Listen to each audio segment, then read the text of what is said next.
सांसद रमेश चंद बिंजी, पार्टी के हमारे जिलाध्यक्ष देवी प्रसाद चौधरी जी और बगल की लोकसभा से चुनाव लड़ रहे इंडिया गठबंधन के प्रत्याशी ललितेश प्रदीप त्रिपाठी जी, मंच पर उपस्थित हमारी पार्टी के बड़ी संख्या में नेता, क्योंकि सभी नेताओं का नाम लेना एक बड़ी सूची है, इसलिए मैं देख रहा हूं जहां हमारी पार्टी के जिलाध्यक्ष हैं मनोज पाल जी हैं, राजीव वर्मा जी हैं, योगेश प्रताप जी हैं, शिवशंकर जी हैं, कैलाश चौरसिया जी हैं, परवेश खान साहब और बड़ी संख्या में इंडिया गठबंधन के समाजवादी पार्टी के नेता, कांग्रेस पार्टी के नेता, आप पार्टी के और इन सभी दलों के सभी पदाधिकारी और इस चुनावी जनसभा में उपस्थित बड़ी संख्या में हमारे सभी आदरणीय बुजुर्ग, किसान भाई, माताएं, बहनें, बड़ी संख्या में नौजवान साथी एवं पत्रकार बंधु, मैं सबसे पहले यहाँ पर चुनावी जनसभा में उपस्थित आप सबका बहुत बहुत धन्यवाद और आभार प्रकट करना चाहता हूँ। मैं देख रहा हूँ कि जहाँ हमारा बहुत विशाल पंडाल लगा है, वो पूरा पीछे तक हमें भरा दिखाई दे रहा है। जहाँ पीछे तक पंडाल भरा है, सड़क पर भी लोग दिखाई दे रहे हैं। सड़क के ऊपर जो दूसरा फ्लाईओवर हमें दिखाई दे रहा है, वहां भी समाजवादी पार्टी का लहराता हुआ झंडा दिखाई दे रहा है मुझे। पंडाल के बगल में छोटा पंडाल दोनों तरफ है, वो भरा है, और पंडाल के बाहर भी चारों तरफ जहां जहां मैं देख सकता हूं और दूर हेलीकॉप्टर तक, और जिन नौजवानों के हाथों में थोड़ी बहुत ताकत थी, बच बचा करके पंडाल के ऊपर भी पहुंच गए। ये जो जोश और उत्साह दिखाई दे रहा है, ये जो उत्साह दिखाई दे रहा है, इस बार मुझे पूरा भरोसा है कि मिर्जापुर लोकसभा से रमेश बिंजी जीत करके चुनाव जा रहे हैं। और जैसे ही हम लोग यहाँ पहुंचे हैं, मौसम भी बदल गया है। ये केवल मौसम बदलने के या मौसम ही नहीं बदला है, इस बार राजनीतिक मौसम भी बदलने जा रहा है। ये केवल मौसम नहीं बदला है, इस बार राजनीतिक मौसम भी बदलने जा रहा है। और जो लोग कहते थे 400 पार 400 पार, बताओ अब उदास हो गए वो लोग कि नहीं उदास हो गए हैं? जो 400 पार बोलने वाले 400 हारने जा रहे हैं। इनका ये 400 नारा हमें बाद में समझ में आया। जैसे ही इन्होंने 400 पार का नारा लगाया,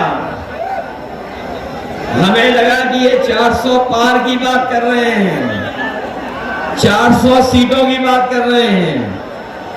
लेकिन जब सही तरीके से समझा नारा को, तो ये 400 पार का मतलब हुआ जिस तरीके से हम आप कहते हैं उस पार, सड़क के पार, दीवार के पार, तो 400 पार। बताओ कितनी सीटें बचती हैं? 543 में कितनी बची? 400 पार 143।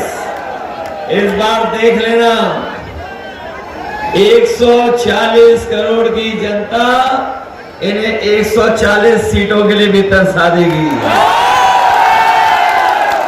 और हम लोग तो पहले चरण से चुनाव देख रहे हैं।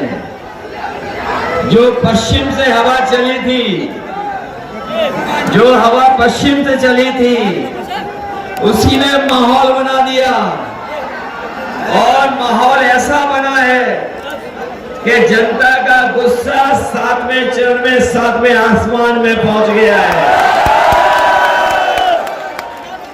इन्होंने तो रिकॉर्ड बनाया है नौकरी छीनने का।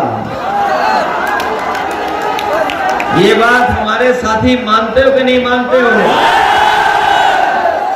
इन बीजेपी वालों ने पिछले 10 साल में रिकॉर्ड बनाया है नौकरी छीनने का। लेकिन समाजवादी पार्टी और इंडिया गठबंधन इस बार नौकरी देने का रिकॉर्ड बनाने जा रही है। नौकरी देने का हमने आपने इन लोगों की बहुत बातें सुनी हैं। और ये जो दिल्ली वाले मनमर्जी वाले हैं, ये जो दिल्ली वाले मनमर्जी वाले जो अभी कुछ दिन पहले मनमर्जी वाली बातें करके गए होंगे, वो बहुत सुनाते रहे मन की बात।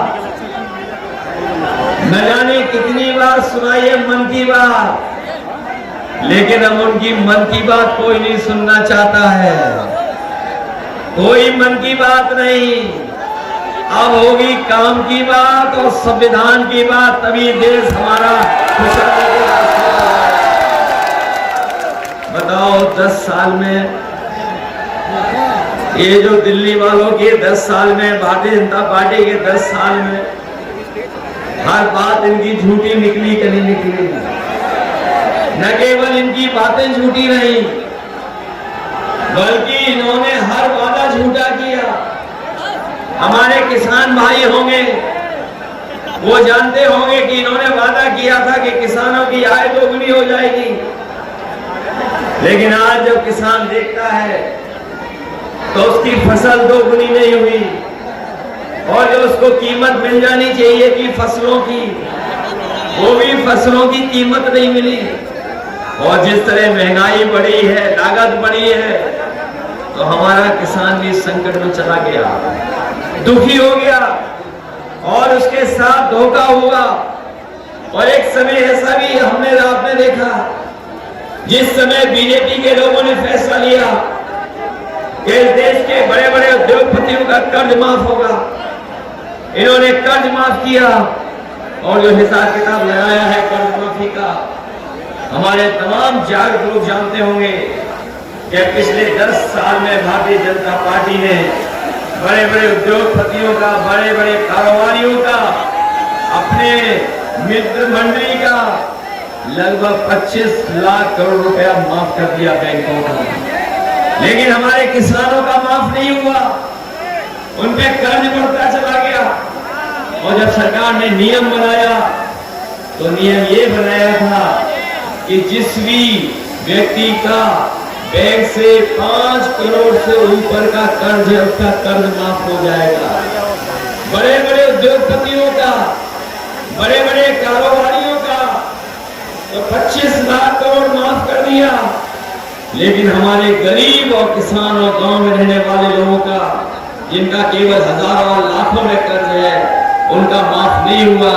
हम अपने किसान भाइयों को कह के जा रहे हैं, अपने आदिवासी भाइयों कह के जा रहे हैं, 4 जून के बाद सरकार बनने जा रही है, आपका पूरा का पूरा कर्ज माफ करने का फैसला होगा। न केवल कर्ज माफ होगा आपका, बल्कि जो लड़ाई हमारी आपकी बहुत पुरानी है कि किसानों के अपनी फसल की कीमत के लिए कानूनी अधिकार मिले। जहां कर्ज माफ होगा, वहीं कानूनी अधिकार दिला करके अपने किसानों को लाभकारी मूल्य और एमएसपी दिलाने का भी फैसला होगा। हम लोग सुनते हैं जब हम लोग अपने पड़ोसी लोकसभा के प्रधान सांसद जी का भाषण सुनते हैं। हमने भी सुना होगा, कई बार सुना होगा। वो जब अपना भाषण शुरू करते हैं तो वो कहते हैं भारत माता की जय, भारत माता की जय, भारत माता की जय। लेकिन सोचो हमारे नौजवान साथियों, इसमें तमाम वो नौजवान होंगे जो फौज की नौकरी के लिए तैयारी करते थे, जो अपने खेतों पे दौड़ करके सुबह उठ करके अपना पसीना बहा करके इसलिए मेहनत करते थे, तैयारी करते थे कि एक दिन उन्हें मौका मिल जाएगा और फौज की वो पक्की वर्दी और पक्की नौकरी पा करके वो देश की सीमा की रक्षा करेंगे। लेकिन इस सरकार ने उस नौकरी को भी खत्म कर दिया और अग्निवीर जैसी व्यवस्था लाने का काम किया है। मैं तमाम अपने नौजवानों को कह के जा रहा हूं जो फौज की नौकरी के लिए पक्की वर्दी पहनना चाहते थे, पक्की नौकरी कर करके कि आने वाले समय में न केवल फौज की नौकरी बढ़ेगी बल्कि अपने नौजवानों को पुरानी जो भर्ती होती थी फौज की वैसी भर्ती दिला करके अग्निवीर व्यवस्था खत्म कर, अग्नि व्यवस्था स्वीकार नहीं करेंगे। न केवल अग्निवीर व्यवस्था खत्म होगी, उसके साथ साथ जो सरकारी नौकरियां 30 लाख खाली पड़ी हैं, जो इस सरकार ने नौकरियां नहीं दी, उन 30 लाख नौकरियों को आरक्षण दे करके अपने नौजवानों का भाग्य बनाने का काम करेंगे। हमारे नौजवान जानते होंगे इस सरकार में जो भी नौकरी निकली सबके पेपर लीक हो गए। बताओ पेपर लीक हुए कि नहीं हुए? और आप जानते होंगे कोई एक पेपर लीक नहीं हुआ है। इस सरकार ने जितनी परीक्षा कराई सब पे पेपर लीक हो गए। और अगर पेपर लीक की वजह से जिन नौजवानों की नौकरी छूट गई, नौकरी नहीं कर पाए, जिन्हें नौकरी मिल जाती, अगर उसी का गणित का हिसाब किताब लगा ले हम, तो आप सोचना पूरे उत्तर प्रदेश में पिछले कई वर्षों में इन्होंने जो नौकरियां निकाली थी, जिसकी वजह से नौकरियां नौजवानों को नहीं मिल पाई, पेपर लीक हुए, जिसके कारण नौजवान निराश हो गया। अगर हम उन्हीं नौजवानों के माँ बाप को भी जोड़ दें और गिनती कर लें तो गिनती बहुत बड़ी है।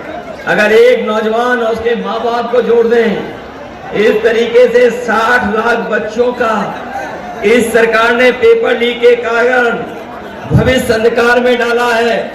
अगर उन्हीं 3 सदस्यों का 60 लाख से गुणा कर देंगे तो पूरे उत्तर प्रदेश में 1,80,00,000 लोग ऐसे हैं जो पेपर लीक की वजह से इस सरकार से नाराज हैं। और अगर 1,80,00,000 उनका अगर हम भाग दे देंगे 80 लोकसभा से, तो हर लोकसभा से 2,25,000 लोगों का इनका वोट कम हो गया। बताओ भरपाई कैसे करेगी इस सरकार?